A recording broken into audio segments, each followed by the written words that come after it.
This is Women's Tech Radio, Episode 10. Women's Tech Radio is a show on the Jupiter Broadcasting Network interviewing interesting women in technology, exploring their roles and how they are successful in technology careers. So, Angela, today I'd like to know how you're currently listening to music. Okay, so I have an iPhone, so I listen to music typically on that. In my car, I have an audio jack, which sounds really outdated, to be honest. But I'm totally jealous. I don't have one. Oh, really? Yeah. Oh, okay. Well, it works out really well. I have a kids playlist so that the kids can listen to, the Muffin Man in the car or Frozen. But I also listen to my own music. And currently my favorite artist, I just got the album, is Peter Jennison. And it's just instrumental. And the song that I really like is War. And I think the album is called Coming Home or something. But anyway, it's a great album. It's great for easy listening. I listen to it while I'm soaking, or I listen to it right before bed. Very, very relaxing. How do you listen to your music right now? Cool. I'm kind of lazy, so I usually listen to a lot of Pandora because I kind of just give it a seed and groom it. Or I'll follow some of my friends on Spotify, and they're always like, "Why don't you make playlists?" And I'm like, "I'm super lazy. That's why." But I listen to a lot of Spotify streaming. If I'm working, though, it's got to be no words, or something I know super, super well. Right. Yeah, so a lot of techno. I'm totally late 90s house techno is my jam. Nice. But right now I'm also super into a new artist who was actually on the Big Hero 6 trailer. And they did this song On Top of the World, and it's by Greek Fire, and it's totally my jam lately. I haven't heard that, but I will check it out for sure. Very cool. All right, today we interviewed Alice Goldfuss, and she is a site reliability engineer with a film degree, and she currently works at New Relic. Yeah, Alice is totally self-taught, and she shares her journey about how she got from film all the way into a job at a startup through tech support and just kind of finding her love of technology there. Speaking of self-taught, you can self-teach yourself over at linuxacademy.com/WTR. They actually make it really easy. There's a dashboard, and they even have a learning plan where you can tell it your availability for the week, and it'll help you schedule the different courses that you want to do and tests and coursework available. It also, you have your own server that you can spin up, and there are 7 Linux distributions available. And you can keep track of your progress, and it's just a monthly fee for just pretty much unlimited content as fast as you can consume it. So if you use linuxacademy.com/WTR, you can save $5 a month, which makes the total service cost you $20 a month. And our first question that we asked for Alice was about her Twitter profile, in which she lists herself as the disgruntled Spock of our age.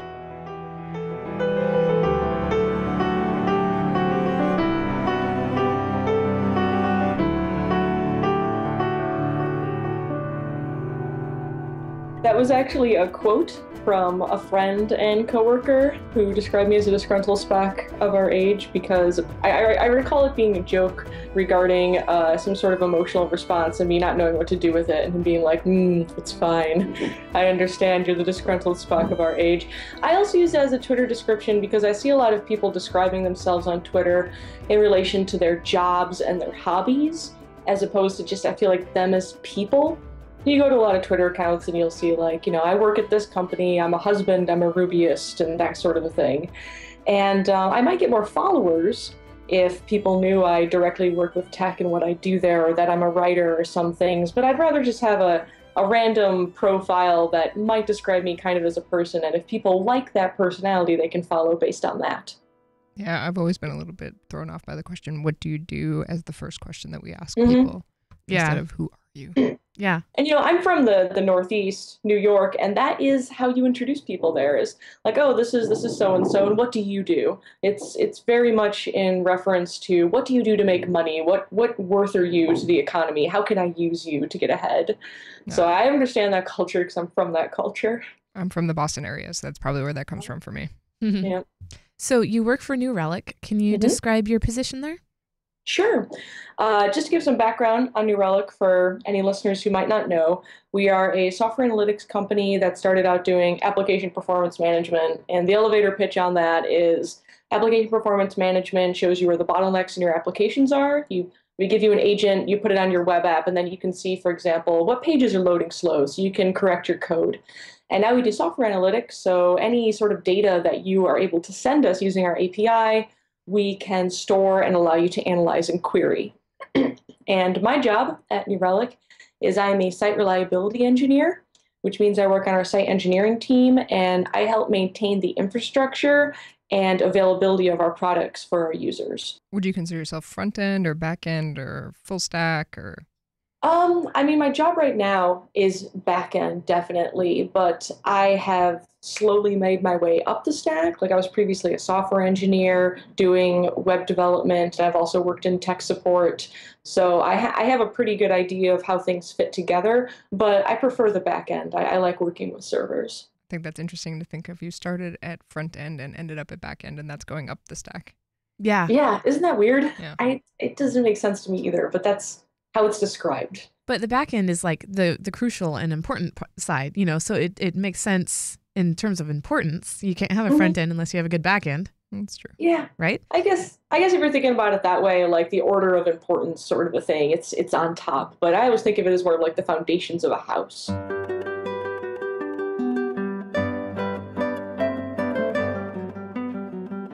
And so, like, how did you get where you are? Are you a typical, like, I did a CS degree, or what's your journey look like? Yeah, I am what is called self-taught, which apparently just means I didn't pay anyone to get where I am.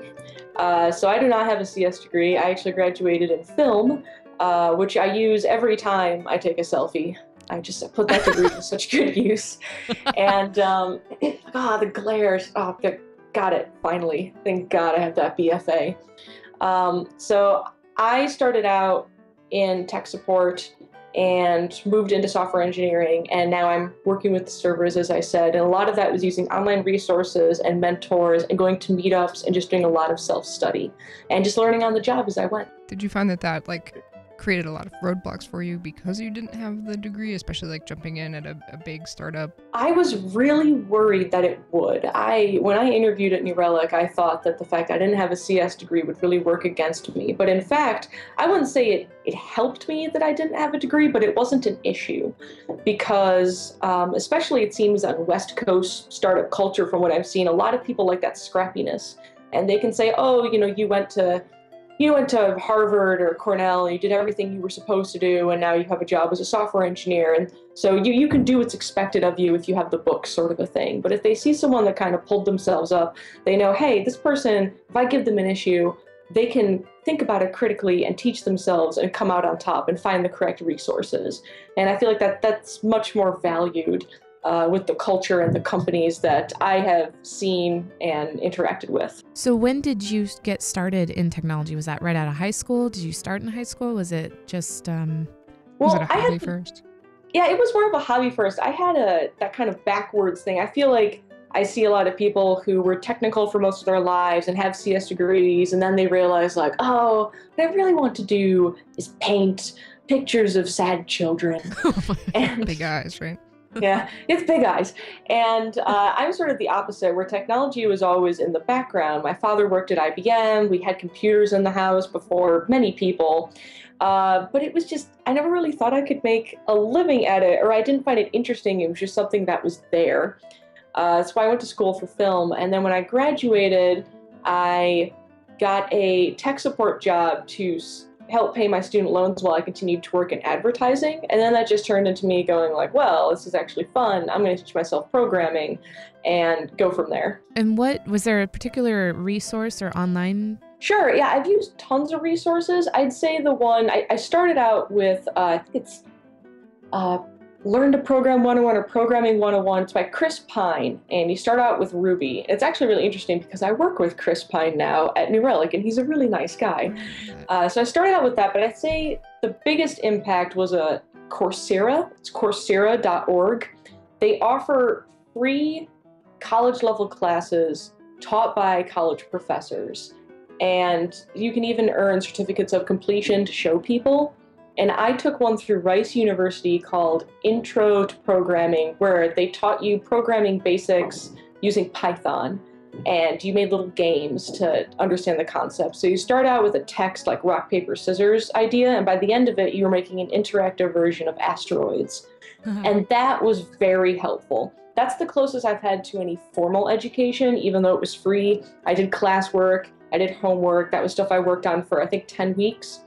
And from there, that helped me go into my tech support job at New Relic. And from there, let's see, I used a online Juniper course to learn networking, and that was helpful with my current job. There's books out there like Linux server hacks or just learning Python in general, and things like R Linux on Reddit. Just, yep. Otherwise, I'd say going on Twitter and going to meetups, because you can teach yourself. There's online resources, but you can't teach yourself if you don't know what's out there. So going on to Twitter and going to meetups and hearing what people are talking about, I can make notes and then look them up later and see what there is to learn. So it was just a hodgepodge of that. And so having this film degree and taking selfies, do you have Instagram? I don't have Instagram. I feel like I should. I mean, the PDX carpet at the airport has Instagram, so I am behind the times. Okay. Well, if you get one, you have to let me know, because I really enjoy taking pictures. I don't have a film degree, but I really like taking pictures, and I'd love to follow more people that know how to take pictures. All you're gonna get are pictures of like a mold colony in my fridge where I name it, and I'm just like, oh, look how Jeffrey's doing today. That's what it's gonna be. I would follow Jeffrey the mold colony. Yeah, and your spiders. Oh yes, my spiders. I have spiders in the windows of my apartment. They're on the outside. There's Stacy is the smallest, and Kimberly is the largest, and then Tiffany's in between, although Tiffany was absent this morning, so I'm a little worried. And they're just these like large, on the East Coast it'd be like orb spiders, but these are orange and they've got big butts. Yeah, but they just hang out outside, and they're like large, they're like the size of a quarter. And I'm like, hey girls, what's going on? You look cold. That's interesting. I'm gonna eat my cereal. I wonder if there's some sort of spider feeder you can get, like a bird feeder, but... Oh, just attract them to me, like one of those giant, horrible, pulsating colonies. Why would you do that? Just don't do that. No, just say no. Closed. I know, but like, I wouldn't want to attract more. I gotta open it in the summer, and that's when I reap what I've sown. True. Wow. That's great. Yeah, but actually the book that you mentioned, Learn to Program by Chris Pine, was the book that really kicked me over the edge with my self-learning too. Like it actually solidified. I was like, oh, I kind of get what questions to ask now, so I can learn other things. So next time you see him, thank him for Paige. Yeah, totally. Well, I'll do that. I'll be like, Paige says thanks, and he'll be like, I told you we have a court order, and I'll be like, hey.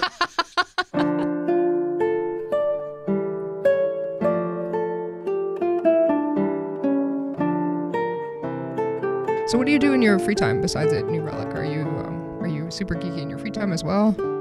I am super geeky in the fact that I get into arguments about like Star Wars and Star Trek. In my free time, I'm also a writer. I write horror stories, and so I enjoy doing that, and I like watching horror movies. And what's really fun is me and my best friend, we make kind of her boyfriend play games while we watch. And that is a lot of fun because like in a horror movie, you're watching terrible things happen to stupid people. But if you're watching someone play a horror game where they're actually listening to you, like, don't go into that room, wait until the monsters pass, and then you die anyway, it's so much more traumatic. You feel like you had a stake in it, like, oh, I died because I was an idiot. That's on me. I would not survive if this was real. Plus, just making him get frustrated with terrible graphics is a good time. That's a good stress release. So what is your, what is the worst, as in best, horror movie you've seen? Like the most disturbing one that you probably won't watch again? Oh, man. That is tough. Ones that I won't watch again. Usually when I see advertisements for a movie, I can be like, I don't know if I want to see that, like Audition. I don't know if I want to watch Audition. For those of you who don't know, it's like a Japanese horror film that does a lot of body horror. And it's about a woman that just like tortures this guy for the entire film. Oh. And yeah, it's it's interesting, and they do an interesting lead in to the torture. You don't see it coming. But I prefer more of like the thrillers that get you on edge, that make you look at the shadows all the time and freak out about things that aren't even there. So I find that usually with horror movies, when they reveal the monster, you're like, well, this is sad. Yeah. So, yeah. I do like a good creature feature though. So who are you interested in? Like, who do you follow in technology? Well, let's see. I think people who retweet a lot of things I'm interested in include Kenneth Love over at Treehouse. And I'm trying to think of like the movers and shakers that I usually find interesting. Forrest Norville over at NPM. I like PyLadies, Rachel Kelly, who's one of the organizers for PDX PyLadies. I really enjoy her conversations. Oh, and a big one is the editor and owner of Model View Culture. And I don't know if her name is pronounced Shanley or Shanley, but she has a lot of interesting things to say about tech culture and like classism and sexism and things like that. And I want to recommend her publication, Model View Culture. It's available online for free, or you can buy a print quarterly. It's a really interesting enterprise. So you mentioned a bunch of people, and you said that they're kind of they're tweeting or whatever on issues that you're into. What are you into? I mean, I like finding out about new technologies, but I'm also really passionate about just women in technology, LGBT issues. Like, I think it was Kenneth Love retweeted that in the original Alien movie, there's actually a trans character that you only briefly find out about if you're looking at the personnel files that come up in the second Alien movie.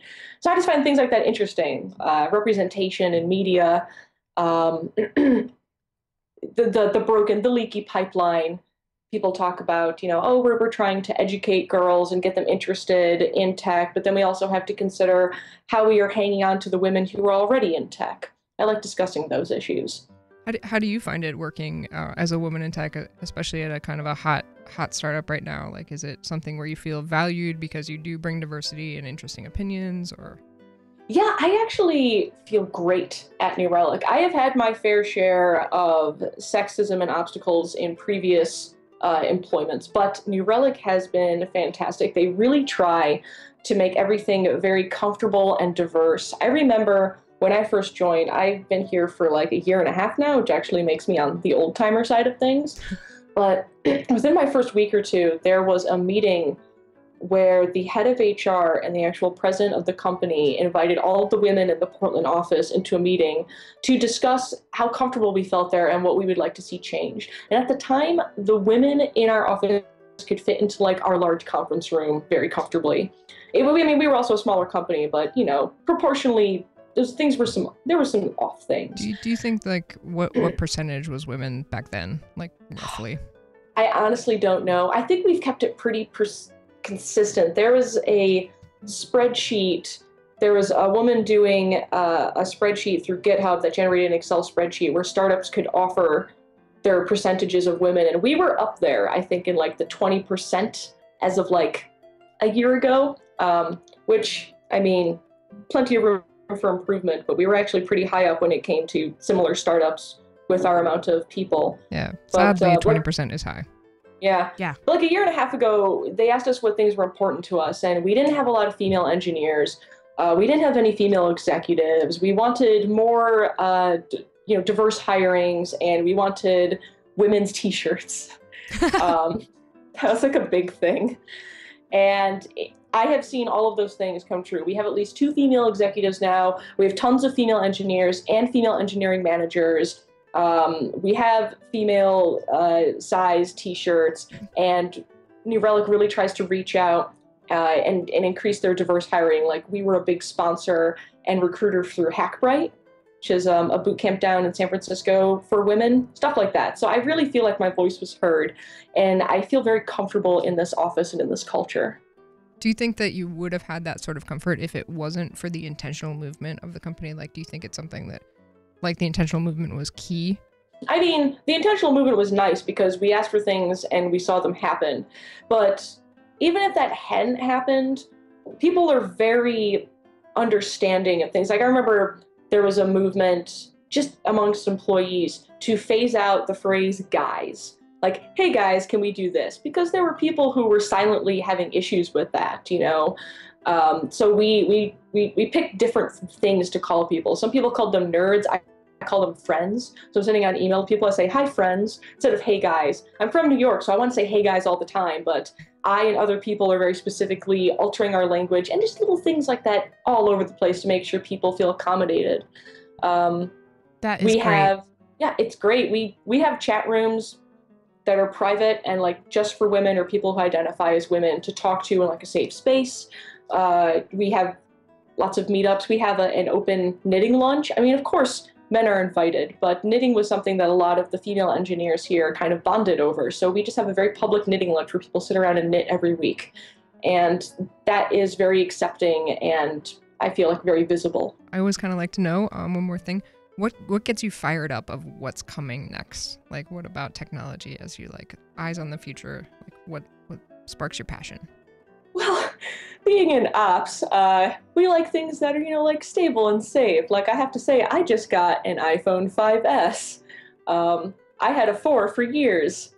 It no longer knew what contacts were, and the screen broke, and I got little shards of glass whenever I tried to text. So I finally upgraded to a 5S. So that, to me, is like breaking edge.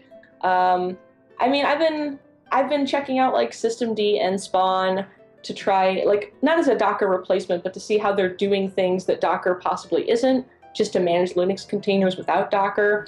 I know that's been around something for a while. Systemd is nothing too new, but it's new to me. I'm also looking at Opsmatic, just because that looks kind of cool. They're a small startup in San Francisco, and I like where they're headed with things. I've personally been learning Puppet better, and so I mean, I'm not really looking at anything too bleeding edge, but it's more new to me, and just seeing how I can better control my servers and my environment.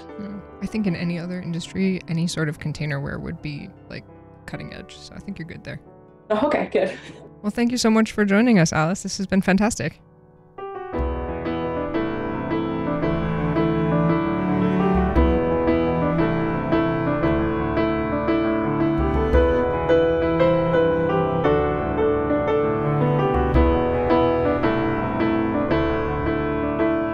This has been another episode of Women's Tech Radio. If you'd like to find more information about how to follow our guests or any of the resources she might have mentioned, please check the show notes. You can also subscribe to us on iTunes or the RSS feed, which will be in the show notes, or check us out at various places, including... You can find us on Twitter at HeyWTR, and also we recently started a new Tumblr, and it's heywtr.tumblr.com.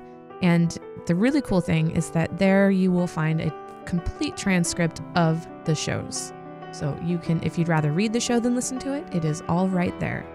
You can also use the contact form by going over to jupiterbroadcasting.com and clicking on contact. Drop down to the show to Women's Tech Radio, and that will get us as well. Or you can shoot us an email at wtr@jupiterbroadcasting.com. Thanks for listening.